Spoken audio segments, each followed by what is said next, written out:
This is a brief history of B&H, everyone's favorite photo and video store. The year was 1973.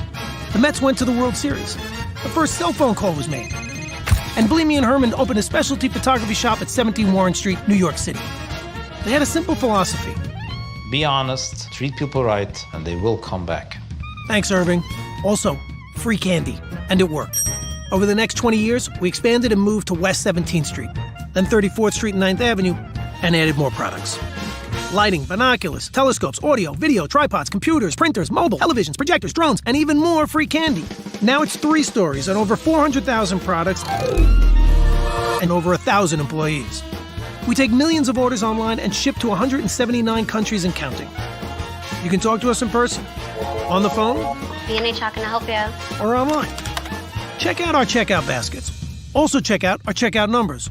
Also check out the flare on Marae's vest. And everyone's favorite part, our conveyor belt. The benefit of the conveyor belt is you don't have to worry about the product or schlep it around anymore until checkout. Nice. These are the owners. They still come to work every day.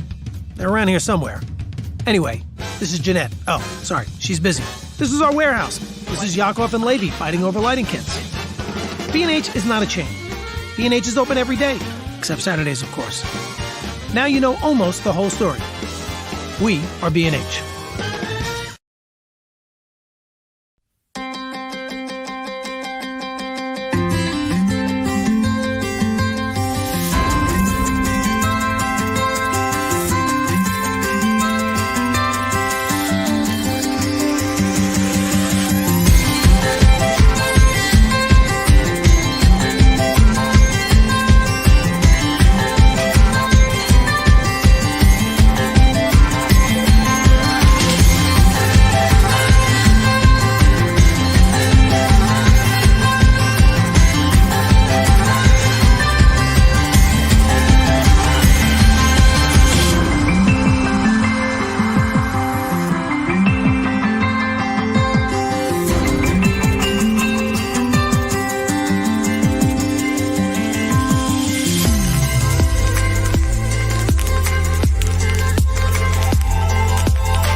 Welcome to tonight's special presentation. NERFA is presenting its 5th panel so far since we started this process back in December, and this is perhaps the most important conversation that we've had so far. It's a conversation about mental health, and we are very, very proud to be able to present this in partnership with our friends at Music Cares.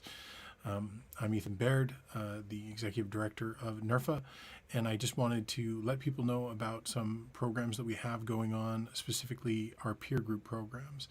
We want to make sure that people have a place to connect and share what's going on in their lives right now. So for our performers, upcoming this Monday night at 4 p.m., we have a peer group open to anyone, whether you're from the region or not.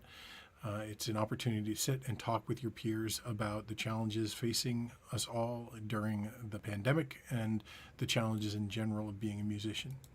For our presenters, similarly, we have another program that meets once a month. This upcoming Tuesday is going to be our second version or second iteration of this meeting. We had well over 45 attendees at the last one. That event is Tuesday, February 9th at 8 p.m., and that is run by our dear Barbara Schiller and Dan Gottfried. I should mention that the performers is run by the equally dear Genevieve and Rod Abernathy. So thank you guys for coming. I hope you stick around. I hope you listen, and I hope you keep an open mind, because this is one of the most important things that people should be thinking of and being conscious of right now. And without any more delay, so begins our panel.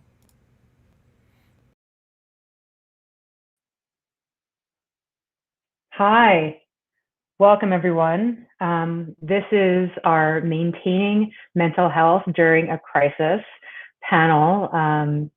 like Ethan said, a super important conversation. My name is Nicole Blonder.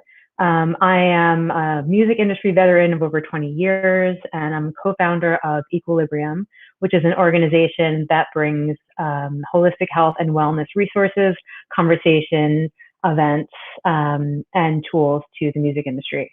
I'm really excited to welcome the panelists today. I will let them each say a few words about themselves.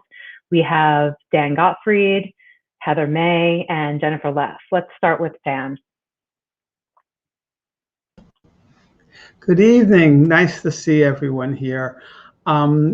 Most of you know me as the treasurer of NERFA and as the founder of Voices in the Heights, a concert series in Brooklyn. Some of you may know me as one of the board members of the Ashokan Center, which is another music and dance and outdoor education facility. But prior to all of that, I was a clinical social worker for 35 years, working with families and individuals and groups and doing some training things, and also a stint in working in the prisons with a group called Alternatives to Violence. So I'm hoping I can bring some things of value to the music community from that earlier life of mine, and really proud to be part of this panel tonight. Awesome. And let's also welcome Heather May. Hi, I'm Heather May. I'm a musician here in the NERFA community. I'm so honored to have been asked to be on this panel with Jennifer, Nicole, and Dan.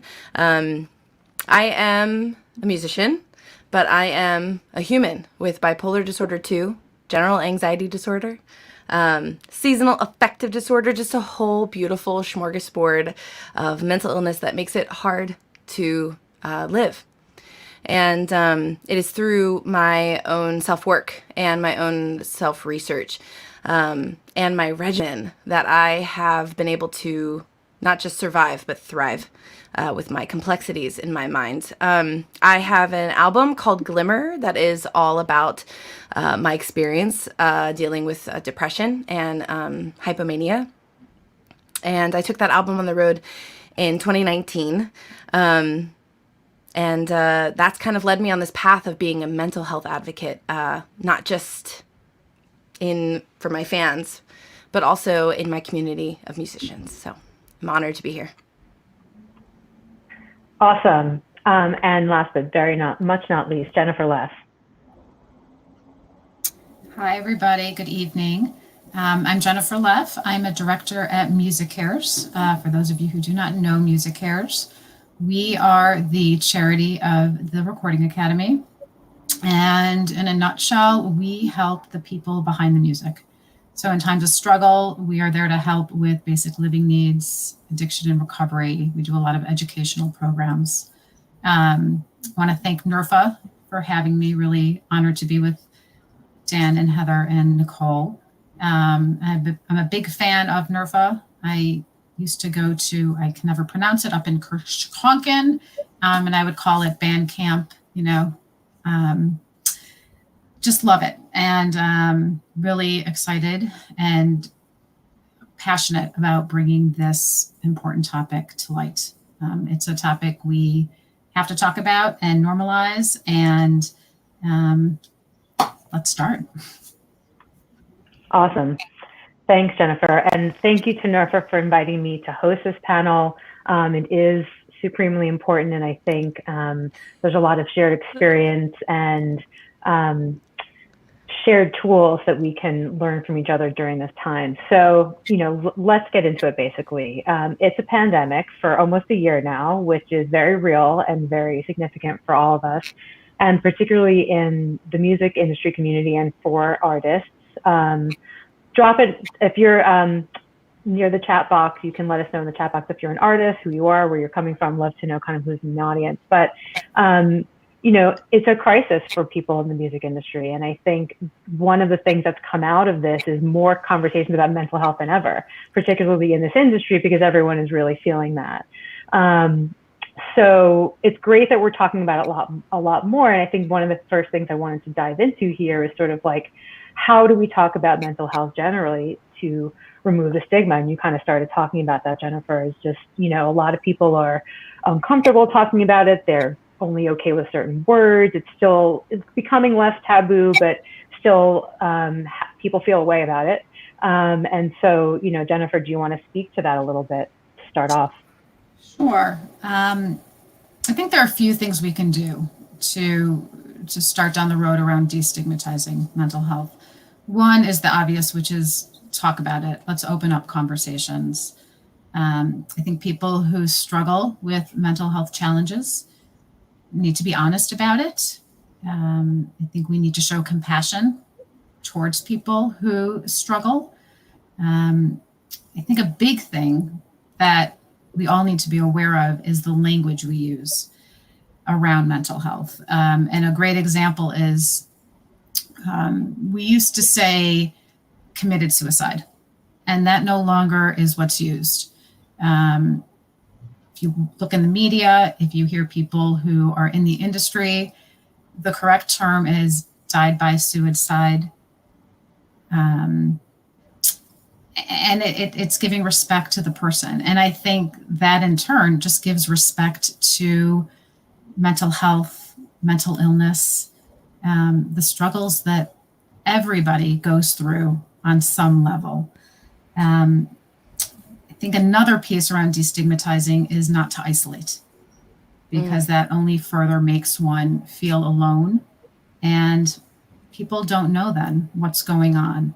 I think the biggest thing about the pandemic is, or one of the biggest things about the pandemic, is that everybody has experienced some sort of depression or anxiety, trauma, what have you.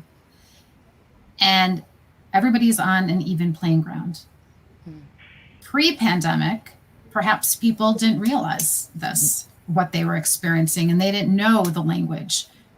This has brought us all to a place where I think we have a little better language to use, and we can come together to use that language to talk about struggle and being there for one another and asking each other how we are. That to me is mental health and checking in. Yeah, it's a shared experience very much through the difficult times and the positive times. I think that that's a really important thread. Yes. Anyone else want to say anything on that? I'm going to add one more thing. I think we also have to have an awareness around the equality of mental health and physical health. If you broke your leg, you would not be reticent to go to the doctor, right? Not at all. Go to the doctor right away. Immediately. Yeah. It needs to be the same with mental health. Yeah. Yeah. Agreed. I like to say that mental health is physical health. Taking care of my mental health is, my brain is in my body. It's it's physical, I can touch my head, I get a headache, I take ibuprofen. I get a stomach ache, I take some medicine. I have, bad knees, I take, whatever it is that you take. But when it comes to our brains, there's so much shame, around it. And I like to tell my fans that if you open the door to your neighbor and say, man, oh God, I've just had terrible anxiety this last week. Oh my gosh, it was so bad. It's crippling, Oof. Wouldn't wish it on anybody. If you ever struggle, just so you know, like I'm a safe space here, fellow human over here, and you open the door, and that is like it's like a little signal, we in the LGBTQ community, we say sometimes we fly our little flags. We have like little signals, like you say like, oh, my girlfriend says the same thing, and then you walk away. It's like that's how you come out. It's like a little flag to say I'm a safe space. Same thing, because then that person knows they can come to you, and then you have a safe space. You create community, and the domino effect, it happens from there. That's really true. Yeah. It's really true. The idea of connection, which we'll talk about a little bit more. Dan, do you want to say anything about that? Just one thing I would add in thinking about mental health is that part of the reason that it's been stigmatized is because we worked on a medical model for so many years, which identified, having a mental health challenge as being a disease, and it became someone's identity. And I think it's important to remember that everyone can experience mental health crises in their lives. It's not particular to having a disease, although sometimes, of course, someone has something they struggle with for a long time. But really, we all are like this balancing scale of our resources on one side and of our stressors on the other side. And if you add enough stressors, you're going to have a mental health crisis. And if you take away enough resources, you're going to have a mental health crisis. And in the midst of this pandemic, we're all experiencing both of those things, right? We're having our resources taken away and stressors added at the same time. So I think, a lot of people, most people, I would even say, are experiencing some degree of mental health challenges in the midst of this. Yeah. I think people who thought that they would never be affected are probably like, wow, yeah, with all of this unprecedented life stress being put on me, I too am, vulnerable as a human being, because it's part of our humanity, on the spectrum of who we are as human beings. I think that's, there's lots of space on there for all different kinds of people. So good. I'm glad that we're, kind of including that in our conversation. And I think, in general, artists and people in the music industry are particularly vulnerable at times to having mental health or emotional challenges, just due to the nature of the work of, inconsistent, unstable work, or, traditionally moving around, changing location all the time, being disconnected from family. And I think now, obviously, a lot of that has changed. Many people have had these conversations already about how, now you're not out all the time, you're in all the time. Obviously you're not working as much. You may have challenges in the way that you go about doing what you do. I think that there are some people are having a wide range of experiences. So I wanted to kind of just talk about some of the more granular, since we've been in this a while now, right? It's not definitely. Just like, we're not in our first 2 months of like, oh, I'm locked inside. It's like, we're like version 3, 4. I'm in New York City. We had lockdown last April, and so it's like, we're on like, I don't even know, deep in the hole there. So things have evolved in the way that it affects us mentally. So, we should talk about kind of where, maybe Heather, you can kick in your life right now and talk about, talk about my life, talk about how my brain's doing. So I actually, I think the thing that, although losing resources, 100% major stressor, life transition, major stressor. When I realized the first time I went to therapy was when I got nodules on my vocal cords, and I was like, I'm fine. I'm just like sad all the time. And the words life transition, I had no idea that life transition, like just major life transitions, can cause emotional trauma and triggering, and can cause you to go have mental distress. And this is like a massive major life transition. And for musicians, what I would say is that what we are struggling with is identity, because the people that we were in March, before March of 2020, we were performers. We went in people's homes and we brought them life, and they applauded us, and we wrote music, and we received, as much as it was to tour and to drive, and the stress and the money and the gas station meals and the Super 8s, like all of that, none of it mattered, because at the end of the night we went to a show and people told us that we received. It wasn't just constantly giving all the time.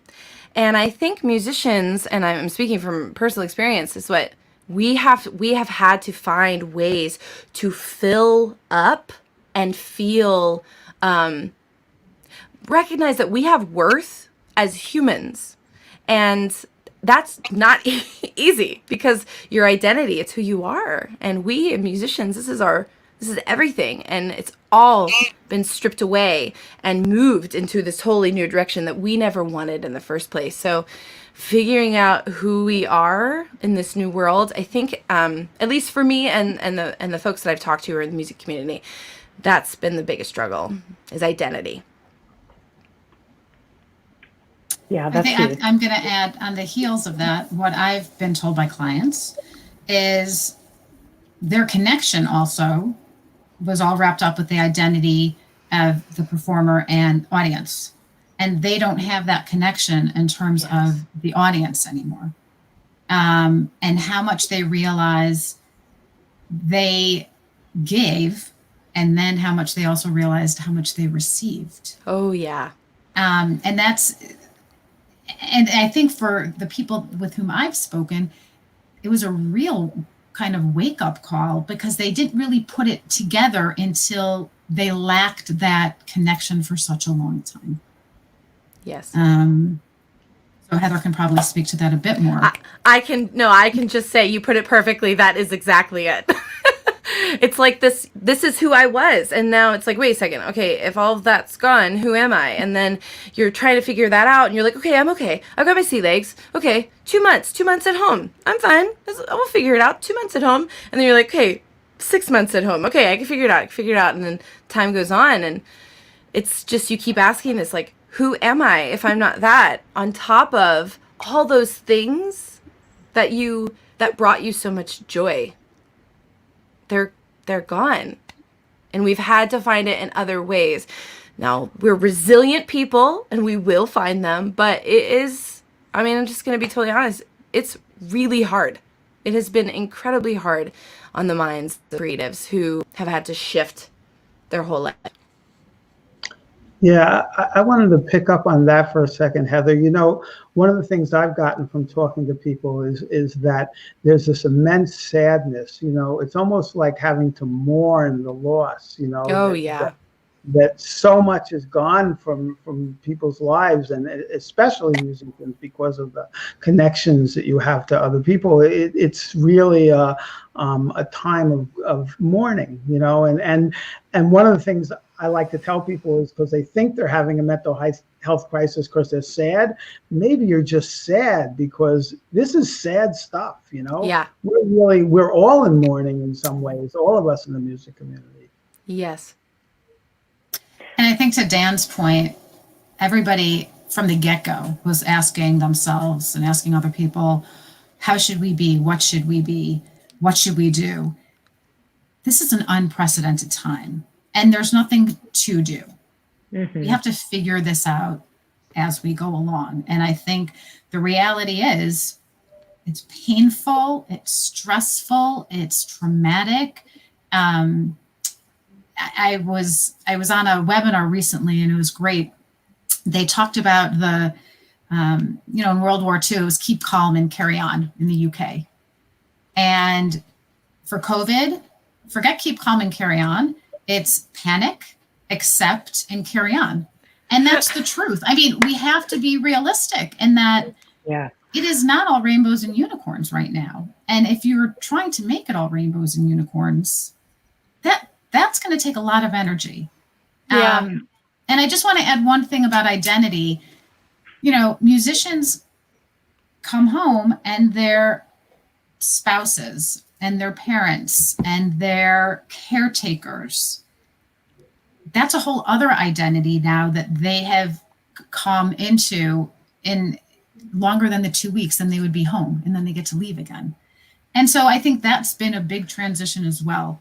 So to those of you out there who are juggling all of this, I want you to be kind to yourselves, because this is just shit. There's no other way to say it. That's so good. And I'm actually toning down my language. I love it. No, I love it too. I think it's brilliant. I've been referring to this as a shit show from the beginning, so I really appreciate it. I want to say that it's a dumpster fire. I want to say it's really on the panel, perfect. I want to say that one thing that has really helped me with all this is, and you said the words mourning I've been using the words grieving. And I make space to grieve what I lost that could be happening right now. One of the things that I bugged me at the beginning is, and it still bugs me, and I think other musicians can totally, I mean, I think a lot of musicians who are watching will connect with this. The idea that it'll go back though. I mean, you'll get it back.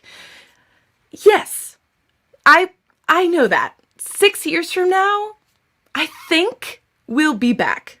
5 years, 4 years, 3 years, I think we'll be back, right? But it's not here now. And I'm 32 and kicked my ass for 5 years to start selling out venues all over America. I should be selling out all my venues right now. And it's not happening. And so making time to grieve, because it's a loss, helps me to breathe. It helps me to move through whatever I am going through. That's true. And honoring the life that's not lived. Sorry, Jennifer, go ahead. No, go ahead. Go ahead. No, I'm saying honoring the life that's interruptus, the sort of major pause that is happening, because today is your life. As much as tomorrow is your life, as much as a year from now is your life, it's all your life and your lived experience. And it's not what you expected or hoped for. And it is a huge loss. So I think that grieving feels like an appropriate thing to do.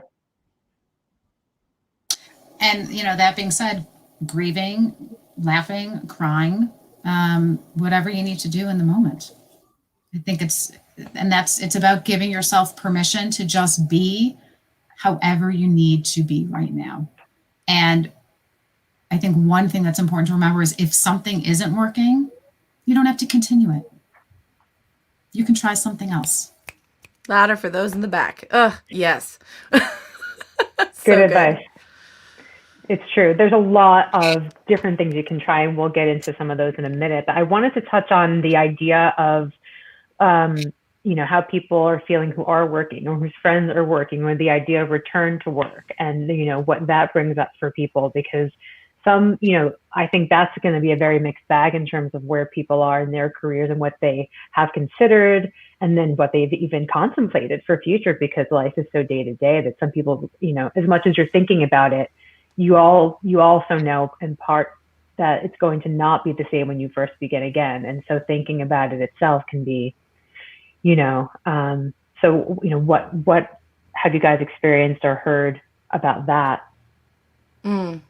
So for, as the musician in this group, I can say, and again, musicians are not a monolith. Like, I'm not the only musician. Like, there's so many types of musicians. So I'm just going to speak onto my experience and the conversations I've had with my close community in the music business. So for me, I feel terrified about going back to playing, because what if? Not me, what if? What if something happened to one of my sweet, amazing humans, one of my fans? What if? And dealing with that on the other end, I just can't even fathom. I really like science. I really like listening to doctors.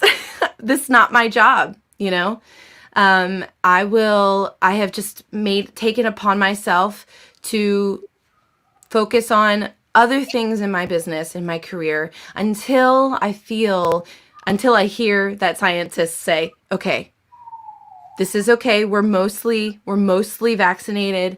I think it's okay for us to gather, masked, but in larger crowds. We're uplifting as a country before. And I think that there's a whole thing that's now been happening for musicians is, we send off to venues, our bio, our photos, our rider, and in that rider is, these are the safety precautions I need you to take. And And so that's really new. And so for the musicians who are watching, I think as a fellow musician, I think my advice to you would just be to do what feels right for you, and don't do anything that doesn't feel right, because it's okay. You do not have to take that gig. I am noticing that venues and bookers and my booking agent as well is noticing this, that promoters and venues and festivals, they get it. If you aren't ready, they understand. So that's where I'm at. Yeah. I can't obviously speak from the musician's point of view, but I have been told that artists are concerned about their crew who has gone back to work, maybe doing something else other than, on their gig. And that's a real stressor for them in terms of how is my crew. And there's some guilt around, it's interesting, there was some guilt around, I can't provide, so they have to go out and do this and perhaps put themselves in peril.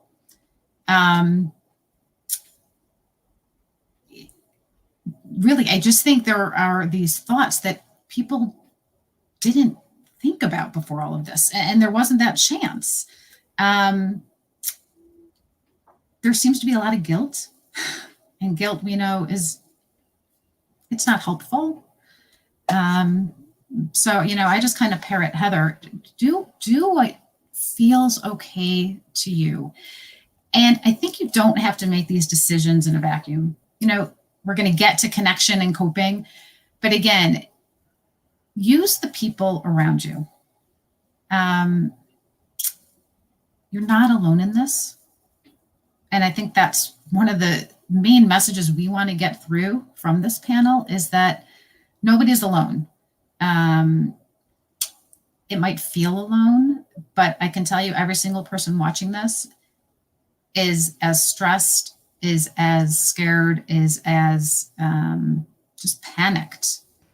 And it might be about different things, but there is that collective feeling. I think it's just important to know for all you viewers out there. I think it's also important to know that when you trust someone to care about you, that's a real gift. As a presenter, I've had people come to me and say, I just can't do this, because I've been doing my concerts online throughout the whole time of the pandemic. But I've had people come to me and say, I just can't do this. And to me, that feels like such a gift, to have that level of trust that someone would tell me that. So I think if as a musician you feel, worried about how a presenter, would react if you told them, what you're feeling and that you're not up to doing something, I think for many of us in the music world, relationships is everything. And it really actually feels wonderful to be told what you need and to be able to give you that. Yeah, I agree. I think the last thing that I'll say about this is just, musicians, we're a little pod, we're a little herd. And we are allowed to help one another make decisions. You're not alone. When gigs start opening up, I know that you are hungry. I am super hungry too. Can't wait for that regular gig paycheck. Can't wait. But I can tell you that you're not alone in this. If you get a gig that pops up, don't have shame about going to a friend.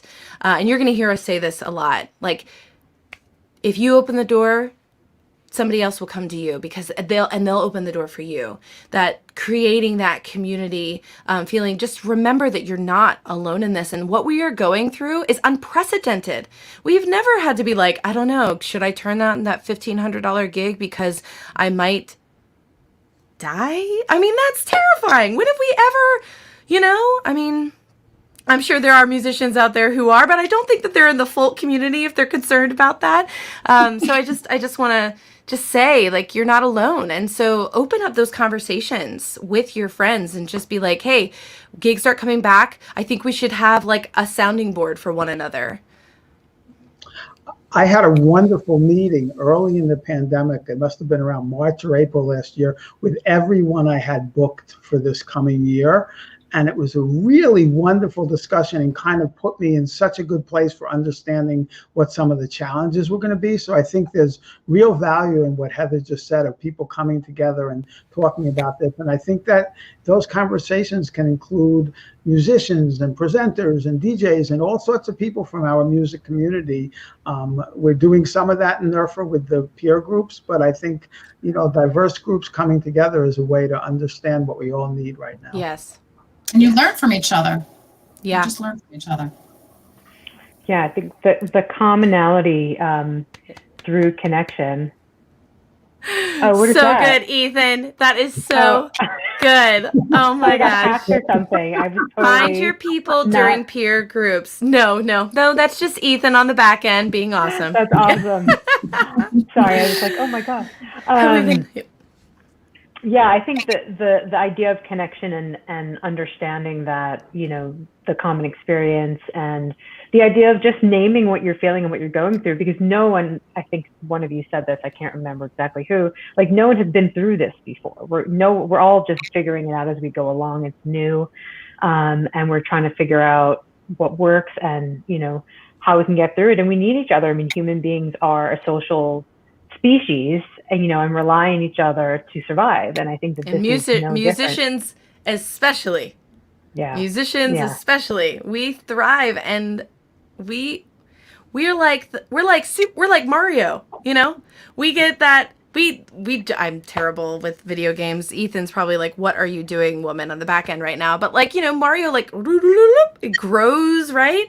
And that's what musicians are. It's like we go and play a show, and it doesn't matter that you drove 8 hours and that you forgot to call your mom on her birthday, and that, although terrible, you should always call your mom on her birthday, but you forgot to call your mom on your birthday, and you had a flat tire. Well, you made it to the gig, and there's 35 people there in a tiny little room that feels so full, and you're like, yes, I can do it. And you're like, but we don't have that right now. And so where can we get that in this new world? Community is definitely one of those places.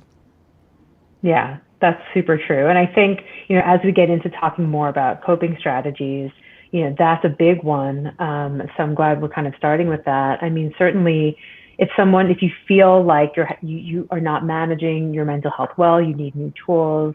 Obviously mental health therapy is kind of like the top of list for anyone having a very difficult time, or even if you're not having a very difficult time, really for anyone. Like, you go to the dentist and you go to the doctor to get your checkup, why not get your brain, sorted out once, however often you need to. But I think that also on the other end of that, as important as it is, it's not necessarily for everyone all the time. And it's not necessarily there for you every day and in every moment when you're by yourself or, what have you. So we can talk a little bit mental health therapy, Heather, if there's anything particularly you want to share about that experience for yourself.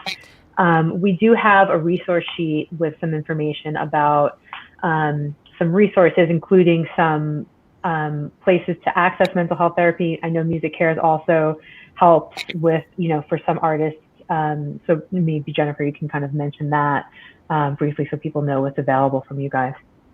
Sure. So we obviously did a lot of work around addiction and mental health before the pandemic. It's just it's part of life for some people. Now we do have a COVID relief fund that ensues, and if someone is wanting to go to therapy, and that's talk therapy, we know for a lot of people it is financially prohibitive. So we are able to provide short-term grants for therapy. That's the first thing. We also have cyber support groups. We have weekly recovery support groups that are for folks in the industry and in sobriety. So those are the two common denominators. You could have been in the industry 20 years ago. You could be clean for 2 days, or you could be clean for 20 years. And then we also have a I mentioned the cyber emotional support group. And the beauty of these, and a silver lining of COVID, is that you don't have to be in that city where the meeting is held, right? So now they're virtual, and I can tell you these are engaged, committed, really vibrant, supportive groups. So feel free to go to our website. It's musiccares.org. My email is jennifer.leff, L-E-F-F, @musiccares.org. Ethan has it. He can put it up. Feel free to contact me. And maybe that's just because you can't pay your rent and you need some help. That financial stress obviously is affecting mental health, right? We know that. After Heather speaks and after Dan chimes in, I do want to talk about a list that a few relief organizations came up with in terms of, it was coping around the holidays. I actually think it's just coping every day. So we can talk about that later. Yeah. So I will say it is a privilege to be able to go to therapy.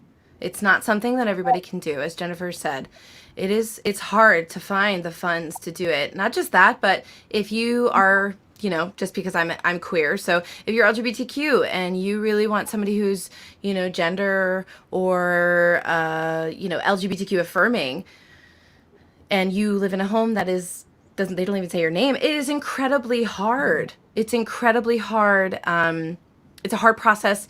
And then on top of it, it's just, you're already going through a hard time. We know, as folks who struggle and practitioners, that, to get the energy to find resources is exhausting. So use the resources that we share. I think we created a PDF. Ethan just shared that. And I'm just going to quickly give you some things that have helped me, and that I've passed off to friends. So Music Cares at the beginning of the pandemic. I'm totally going to cry. Jennifer, you got me. I straight up just reached out to Jennifer and said, help. And she said, I got you, and put me in contact directly with somebody. She herself sent me the application, and I didn't have to wait for somebody. She was just like, I got you, you're fine, we got you. And I believe she covered 1 month of my rent. In April, when I lost, $20,000 in a week, terrifying. And she was there. So if you need help and you want therapy, Music Cares is here.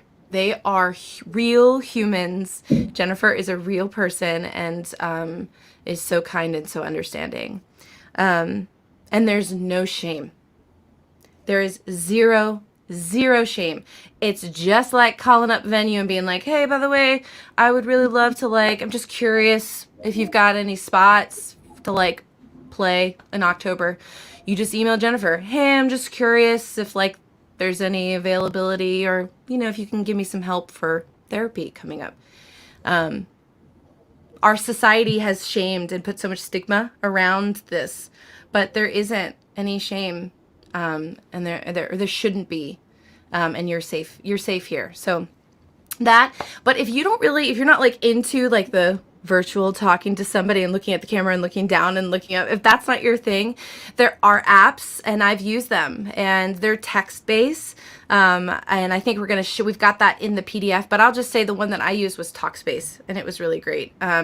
When I could not afford, every time I met with my therapist, I could not afford a meeting, she actually recommended Talkspace and said, look, there's a phone app. It's great for when you're on tour.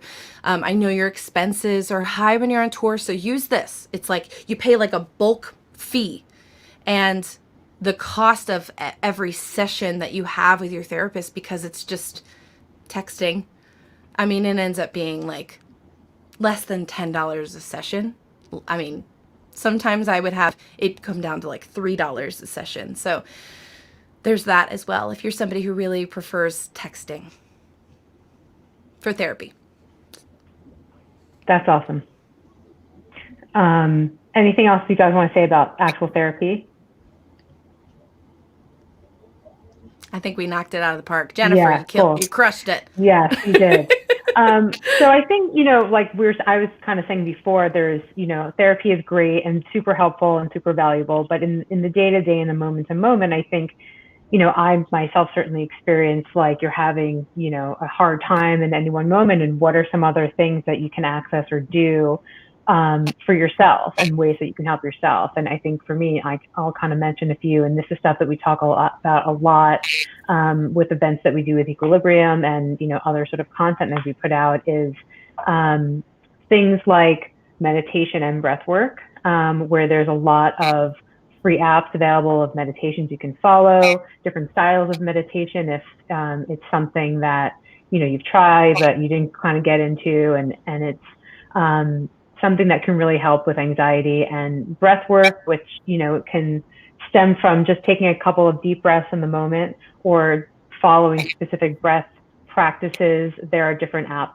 as well for that, plenty of like free resources on YouTube and things that we listed in our resource sheet.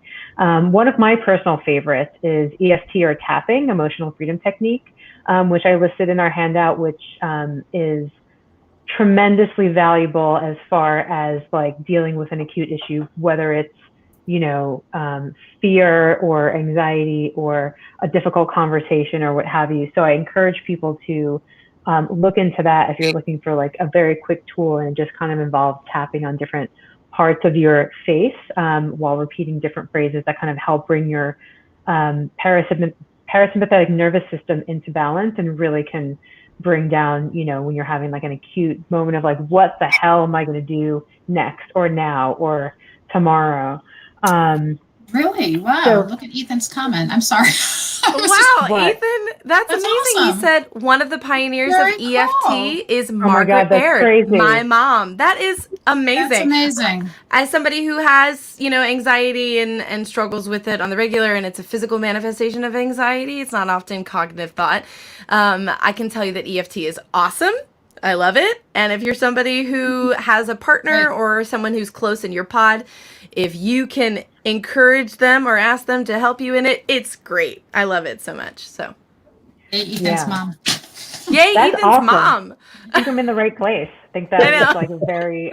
Sorry for that interruption. Awesome. No, that's really thank awesome. You. I didn't see that. It was on the side of my screen there. So we talked about support groups, which is another thing, the idea of connection to others, whether it's others in the industry or just, phone a friend or a loved one, and kind of a moment of real need. Like, you can't leave your house, but you can still connect with other people. And, that's really what a lot of people, I think, have been missing, obviously, which we've kind of talked about. Dan or Jennifer, is there anything else in that bucket that you guys have used or shared that you think is meaningful and helpful for folks? Well, it's not in the bucket, but one approach I've found that's very empowering for people is to become aware of what your own lens is through which you take in the world. We tend to think of the world as this fixed thing, that experiences are what they are, and really it doesn't work that way. The way it works is that we have experiences and then we pass them through a lens, and that becomes our internal experience. So you all know the expression glass half empty, glass half full. That's kind of a folklore example of that. But really, if you can get in touch with how am I seeing things in the world? How are things, being interpreted by me when things are happening, and then start to focus on that lens and think about ways in which you might change it. It can be very empowering, to kind of, change the way something is received by you. And that, therapy is a way of kind of exploring that in a lot of different ways, but you can do it on your own also, to think about those things and get a real clear idea about what your own lens is and how you're experiencing the world, and ways that you might want to change that lens. I love that. That's really great. And I think that's, part of the coping strategies that we can employ, and there's some other things that are in our PDF, things like movement, and nature, and things that seem small but have a huge impact on us. I think this time can also be seen as an opportunity to evolve as people and to grow. And I think one of the things we talked about the other day was the importance of mindset, and how that really is a tool that can be developed, and is an opportunity for growth, but is a real source of support and power that we have, and control of our own experience is how we interact with and contextualize our mindset. I know, Heather, you had mentioned something about that the other day that I thought was pretty powerful. Yeah. So what I have had in my own discovery is, in my path with finding peace in the chaos, is sometimes I'll get in my head, fellow musicians, I think you'll understand this. We'll get in our head about like, well, it's over. Well, it's never going to be good enough. It's never going to be. And while it is really important for you to grieve, if you're just trying to get through the day, and those feelings and those thoughts that you hear over and over just keep playing over and over again, as Dan said, one thing that really helped me, and this is not something that I made up. This is something direct from working with a therapist who does CBT, cognitive behavioral therapy, which is that the things that we say to ourselves about a situation, they are stories that we are telling ourselves. For example, the pandemic is happening, right? Or as I like to call, pandemic. The pandemic is happening and you don't have a job. You're not a musician. Well, that's not true. You just are a musician who's stuck at home, right? So I'm a musician stuck at home. Has value, but there is not shame. I'm a musician who's stuck at home because there is a pandemic and I am safe here. You are still a musician. Try and disconnect the opinion of yourself from the stories that you say, and that you then turn and say that the story that you're telling yourself is true. When in fact, the story isn't true, but it is what is actually happening right now. That's what's true. And so sometimes I literally just say, wait. What is actually true here? What is actually true? I am in my office. I'm feeling tightness in my chest. I just had an email about a gig getting canceled that I thought was going to go through, and I'm having tightness in my chest and I'm feeling really down. I'm definitely feeling triggered by this. To find the reality of what actually is happening, and it takes time. You have to make an effort to really be like, wait, pause, hold up, everything stop around me. Hold on. What is happening? And that's really hard to do. But it's been beneficial to my brain. Really been beneficial. I just have to thank you, Heather, for giving such life to that whole idea, and really like I'm listening to you and I'm saying, yeah, that's what I meant. That was really wonderful. It was just a beautiful summary of CBT, which I think is a wonderful therapeutic approach. And it takes practice. For many, it can be. Yes. It takes practice. So don't expect, after a week, you're going to be like, it definitely takes practice. Yes. And just to add a few more kind of tips around it, for every negative thought, get a piece of paper and write down 2 positive thoughts. It's a shift. It's a shift in thinking. It doesn't mean that negative thought is never going to go away, but it helps the mind to kind of shift to a more positive place. Mm-hmm. One thing that I think has been extremely helpful is gratitude. And there have been studies on gratitude, making gratitude lists and people's moods. I heard a whole thing on NPR around Thanksgiving, and it was really fascinating. But it's not, you don't have to show gratitude for some heavy, large thing. It could be, I just love the way my soap smells today.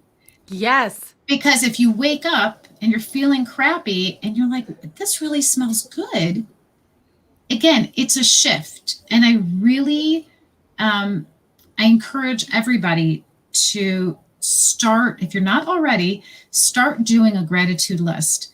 If you can write down one thing a day, and then maybe gradually you build up and you sit down for 10 minutes and okay, it's your 10 minutes of gratitude. But it's something tangible that you can take with you and you can look at. And studies have shown that it shifts chemicals in the brain. It shifts your gray matter. It shifts your gray matter in your mind. There have been studies done that people who do gratitudes on a regular basis, and they actually recommend doing 3 gratitudes a day. And it could be literally like, I like my hat, this ring light makes my face look good, and I went for a walk today and that was cool. Like that. It could be so small that those people who do it, you're 10% happier. 10%. Because you're able to, by doing that, you're shifting the gray matter in your mind to go, okay, today was really crappy, but like this blue cup is pretty great and it's brought me a lot of joy. Or like, I like the smell. You, without even thinking about it, are finding your gratitude. So first it's make it till you make it till you break it, right? Like you just fake it till you make it, right? But like eventually it's just second nature. It's the same with mindfulness. I'll say that. I think we talked about apps and mindfulness apps and meditation. Musicians, I know there's a lot of like, I don't want to just sit and listen to silence. Also, I don't want to be that musician that's like, peace and love, everybody. Totally. I get it. I 100%. And sometimes, honestly, I am that musician and I recognize that in the community, people look at me and they're like, peace and love, Heather. Yeah, we totally get it. Not my game. But let me explain that there are so many different types of meditations. There are guided meditations where like somebody's like, let's walk in the forest together. Do you see that forest? And you're like, I do see that forest. And they're like, now let's go take a bubble bath. Doesn't that water feel good? And you're like, it does feel good. Thank you, Becky. I really appreciate that. And then there's some that are like, hey, let's just be like honest. Like things suck right now, right? Yeah, they really suck. Like, cool. Do you want to just sit quiet with me? Okay. For like a minute. All right. And you just do it for like a minute and they're completely guided. And I know that we shared this, Nicole, but Insight Timer, it is my favorite app. I have mania. I have bipolar disorder too. My brain rattles when I'm hypomanic. It's just so loud up there. But the amygdala in the back of your brain, it trains you so that when you're in stressful situations, you have just a quick minute, quick little microsecond where you don't react. Instead, because of you taking time to be quiet and just let yourself exist and be quiet and try and learn how to control your thoughts. Because of that, in these very stressful, very intense situations that we are in now, you give yourself a buffer before you react. And I can tell you, as somebody who's struggled with rage, with anger, with mania,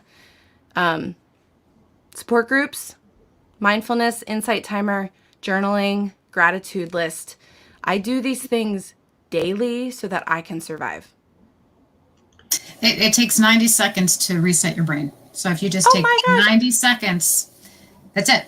So take some deep breaths, walk away for 90 seconds, whether it's until we're on the other side of all of this. At some point, you're going to feel stressed. So, take that skill with you. I just want to add one thing to this, which is that a lot of times what stops us from being more resilient is a lack of imagination, is being unable to kind of think to ourselves, this could be this way instead of this way. And one of the things you can do for yourself a lot is to work on developing your imagination. Allow yourself to fantasize, allow yourself to think what we call magical thinking, to think magically, because the stories we tell ourselves often become the stories we live. even though at the time it may seem absurd. If you talk to people who have gone to really wonderful places in their lives, a lot of times it started with something that they didn't think was really going to happen and that didn't seem really possible, but they could imagine it, and starting to imagine it allowed them to start going down that road.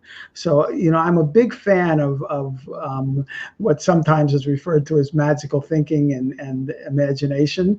And I'll liken it to, if you ever hear about veterans who suffer from post-traumatic stress, the veterans who do better are the veterans who have deep religious faith. And I liken deep religious faith to magical thinking. It's the ability to kind of think beyond your current situation and imagine that something very different is there for you. And sometimes that will take you to that place. That's great. The brain is incredibly powerful in so many ways, to create our experience. There's, so much more that we can say about this. I kind of almost out of time, but I know we wanted to take some questions. So if you have a question for us, drop it in the chat of wherever you are. Are you looking forward to anything? I mean, as a musician, I will tackle onto that. I'll answer that first. I am looking forward to hugging my fans. I'm looking forward to, and I think this one thing that I want to say about this is, of course, there are things that I'm looking forward to. Absolutely. I run a peer-to-peer support group for my patrons. And there's this one thing that the facilitator says every time, which is, as much as we look forward to the things that will come, there will be a time when we are on the other side of this and we look back and say, I kind of miss blank. And I regularly, Adrian, I regularly look to the future and think and manifest, Dan, manifest what could be, what will be, But sometimes it can be painful for musicians to do that right now. And so I really encourage people to, of course, manifest the future, but to look around you and soak in what is so good, what is so sweet. Yeah,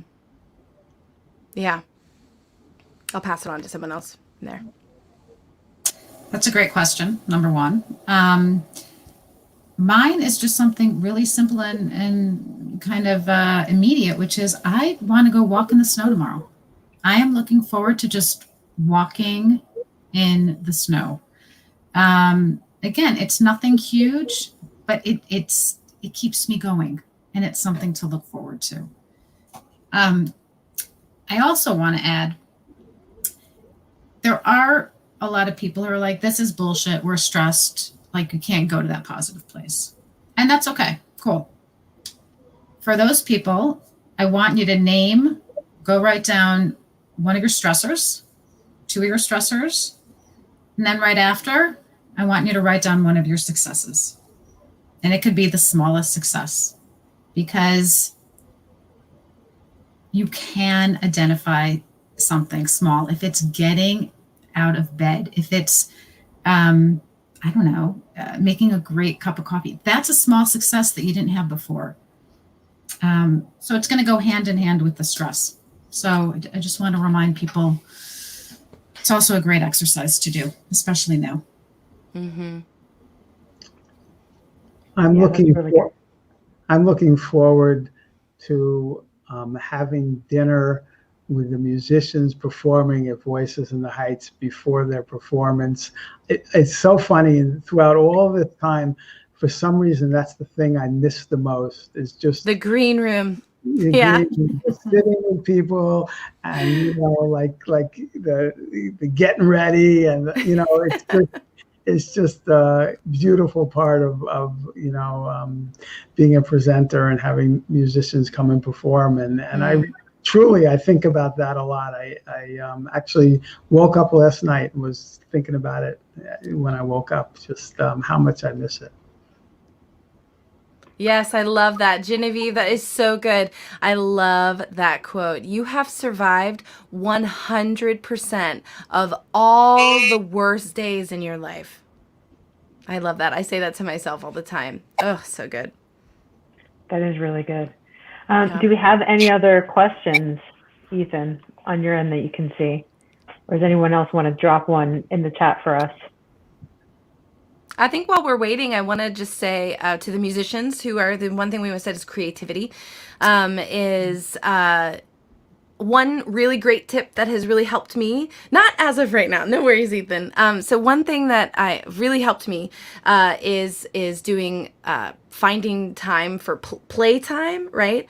And there's a lot of musicians, we have a lot of guilt over downtime because what are office hours? And now we have office hours, but it's really hard for creatives to stick to them. And so you take breaks, but then you feel bad. And so you come back and you just work until 1 a.m. And then you're like, wait, I never actually created because you weren't in that mode, right? And so I want to give a tip to musicians who are watching this who are struggling with finding time, because creativity for us, it fills us, right? It's not just, it's the closest you can get to that feeling of being on stage, because that creativity, that what you produce will eventually go on stage, right? And while you're writing it, you can close your eyes and you can think about, how will my audience react to this? So finding time for creativity when you just feel like shit. Here's one thing that's helped me. I have found places in my day when I'm already kind of in what I call play mode, which is like, for example, I'll wake up in the morning and I'll like do a couple hours of work and then I'm fried. So I go downstairs and I get a cup of coffee and then I like stretch my legs, maybe go on my porch, and then I come back upstairs, do a couple more hours, and then I'm like, okay, I need to eat lunch. I need to eat lunch. I don't want to eat lunch. I've disordered eating, but it's important that I take time. I need to go downstairs to eat lunch. So I go downstairs, I make myself something. It's usually literally me standing in my kitchen and talking to my partners. Before I go back upstairs, while I'm in this play mode, I will sit down with a piano, with an instrument, and I will play. And it could be like a Sam Cooke cover. It could be, Etta James. It could be, I don't know, Christina Aguilera. It could be a new song by me. But that transition from play mode, to playing my instrument is so much easier than going from work mode to playing, because what happens when you're in work mode? You just push it off. Push it off, push it off, push it off. Oh, I'll get to it. I'll get one more project, because we're trying to find ways to feel proud of ourselves. We're trying to have boxes to check off, our to-do list. The more things we complete, then I can be proud of myself. But you need to do what fills you up. So going from play mode, I'm so curious to see how it works. If anybody tries this, you can totally DM me, and I can't wait to hear how it goes for you all. Transitions are missing from our lives. People who used to commute, or go on longer, travel to get from one place to the next, that can be a hard adjustment. I love that suggestion. Jeremy Gottfried says silver linings. Is there any silver linings that come to mind for anybody? I think that shared pain, often as a society and also as individuals and in our smaller groups, shared pain has a way of really making people become self-reflective and bringing them together. And I think it's no accident that the Black Lives Matter protests happened in the midst of all this. And even though I'm on the other side of the political spectrum, the right-wing protests that have happened, I think that when people are in pain, they come together and they sometimes, start to think more deeply about things that they may not have thought so deeply about before. So I see that as a real silver lining. I feel like, as a human being myself, I have grown so much during this time just from paying attention, and in ways that I wasn't paying attention before. Agreed. Yeah, you're forced to. Agreed. I think one of the silver linings is, and I had mentioned this before, there are those people who would say, I've never experienced depression. I've never experienced anxiety. We're all on an even playing field now. And so when we get back to the workplace, when festivals are going on and tours are going on and there's the backstage chaos, I think there's going to be, first of all, there's going to be more awareness around mental health. And I think there's going to hopefully be some more compassion.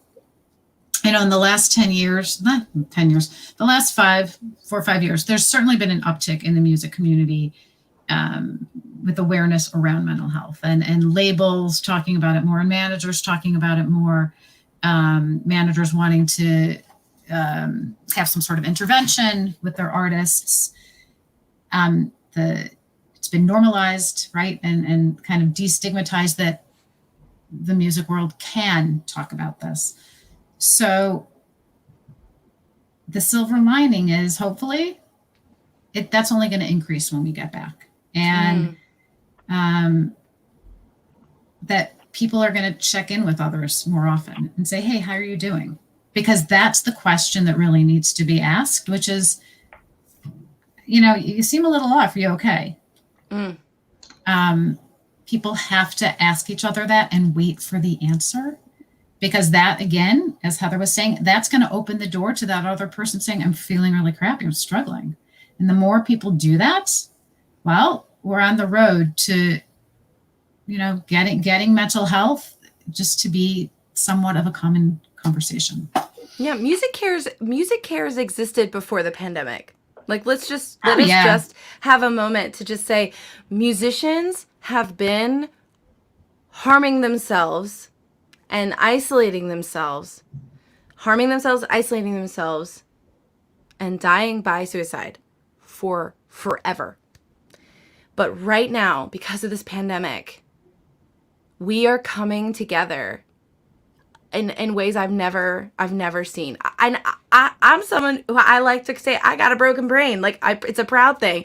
I got a broken brain. For years I thought that I just didn't know what was going on with me. And so I just hid and I self-harmed and I starved myself and I didn't understand. And now I realize like everybody's got something going on and there's no shame around it, you know? And there are conversations happening that should have been happening, and there's a weird feeling around this because over 400,000 people have died in America from COVID-19, and yet here we are. There is this stigma that we have been begging and fighting to shatter. And we're having the conversations right now. I mean, I see it even in my own community, in my little pod, you know? Yeah, it's true. There was, just on there it goes, exploring the importance of yes and in discussing this experience, which means to recognize both the good and the bad, and as opposed to yes, but. Who wants to take that one? I'll just say that I get that from my life partner, Lorraine, my wife, all the time. You know, I'm so glad you're here with me, but can you leave me alone? You know, it's this sense of being there for each other and trying to make good out of, you know, the mush that we're all in, and at the same time recognizing that you're angry and you're scared and you're grieving, as we said earlier, and you're also dying to laugh and dying to sing, and you know, all these things are existing side by side with each other. And I think, you know, the key is, and I'm so glad Ethan asked this question, the key is be kind to yourself. Accept the fact that you're a human being and you're going to have this whole range of reactions to all of this. And some of that's going to play out with the people you're close with, and some of that's going to play out with you alone with yourself, and some of that's going to play out in larger groups. Just be kind to yourself, because man, we're all going through this, you know, and we all have a range of emotions about it. And you know, it's that dialectic of holding on to both things.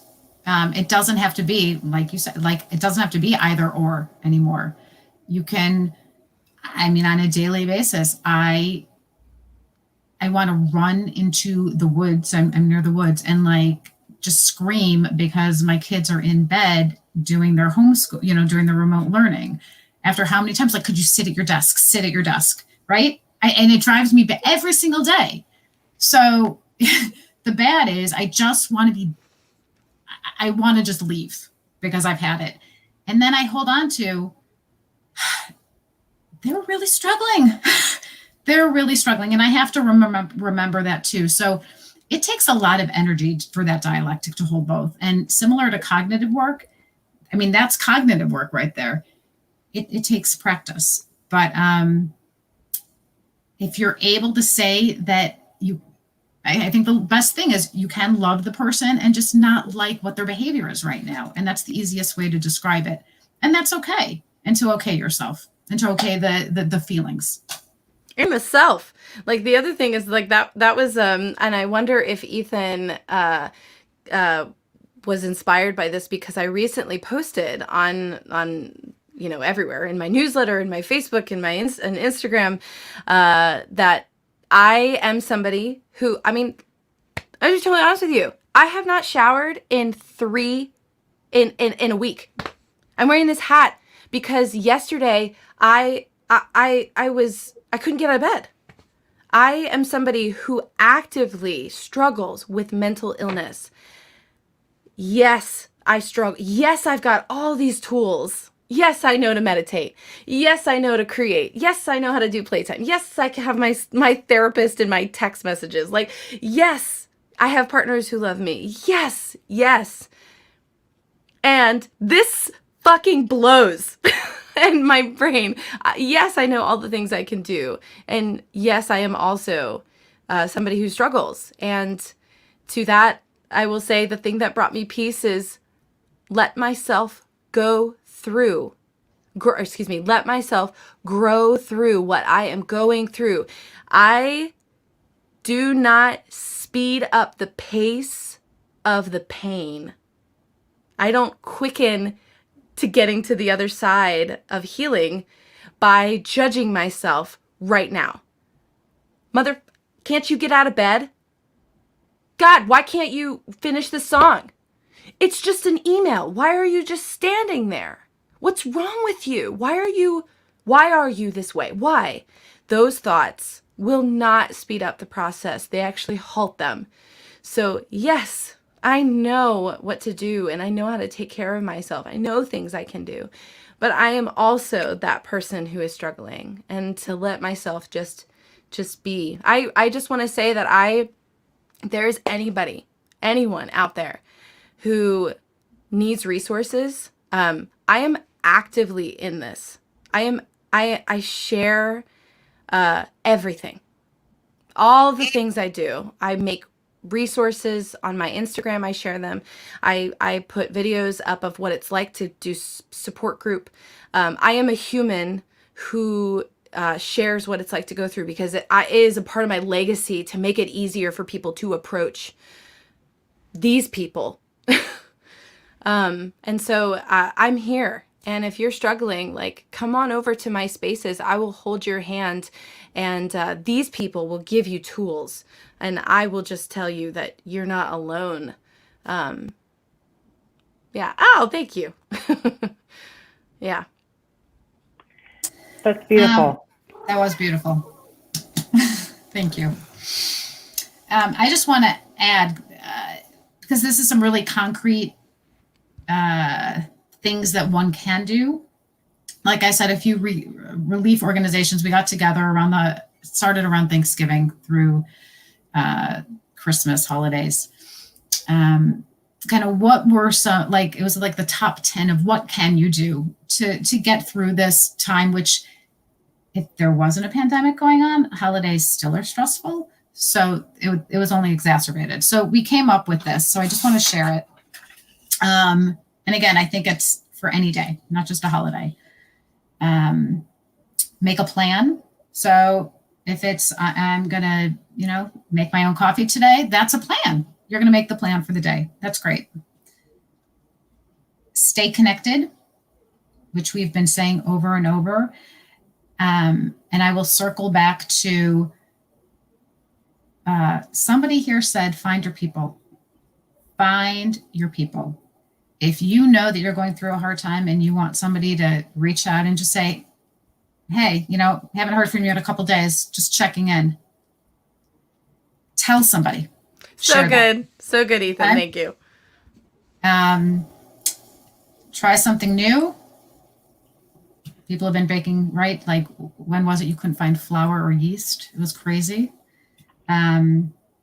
This is cliche, but it works. Get outside, go sit by a window. Just that sunlight's going to help. Exercise. 100%. Help others. I think there's something about giving oneself that can be very helpful. I'm really big on creating a calm toolkit, whether that's a fidget toy that you have, whether that's the journal that you have that you keep in there, whether it's a picture of a gorgeous place. Dan earlier was telling me about a camp that he ran, that he was lucky enough to go take his family to. And all I was thinking was, wow, that's where you could transport yourself when you need to escape in your mind. So that's a toolkit. Oh, Ethan, thank you. So great. No, Ethan. Yeah, I make videos like that. I'm like, I literally make like, here are some affirmations you can write. Here are some things you can say to yourself. Exactly. I love you, Ethan. That's so great. So there you go. Affirmations. Go offline. I know that we're sitting and we're loving this online and Heather's Instagram, but go offline and set limits with media. And listen, I'm sure all of us, moratorium on articles pre-November. I still can't read because things cause me a lot of anxiety, but set your limits when it comes to news. Set your limits when it comes to looking at some other, whether it's a friend, a musician who is glorifying his or her life. I'm not necessarily sure that that's the truth. And you got to remind yourself of that. And again, practice gratitude. But if there's a 2, it's find your people and practice gratitude. It's going to be the most helpful. Good takeaways. I think that was a beautiful summary, Jennifer. Thank you. So good. So good. I love the walking outside. I mean, I'm not going to lie. Like, when my brain is a mess, especially the cold. This is Northeast Regional Folk Alliance. There is such a thing as hydrotherapy. People taking showers in the cold to just have like a quick, okay. All right. Okay, I'm going to go call my mom and tell her I'm not doing okay, because I couldn't do that before, but now I've got like a little surge of dopamine and serotonin. Okay, here we go. And going outside, just like quick, just to, okay. I'm telling you, as cliche as it is, Jennifer, you're right. No, it helps. Really does help. Yeah, there's so many great ideas here, and hopefully, if you're watching, you saw the link that Ethan posted to download the resource sheet that we put together with some prompts and some reminders of things that you can kind of do and give yourself. But I think there's been some really great nuggets of wisdom here, from everyone's personal experience. I think we probably should wrap up, but if there are any parting thoughts or last words that you guys feel called to share, I'll invite you to do that now. Yes, I agree, Dale. Totally, Dale. Yes, it is. That's true. A lot of social media activity is a recipe for feeling inferior and being bombarded with feelings of self-doubt. Yeah. So I think I am grateful to all of you for being able to plug into this virtual experience, panelists and attendees. That is a silver lining, I think, being able to reach a lot more people through this medium. Has really been wonderful, and the partnership potentials and, meeting people this way, because it's the only way that we have right now.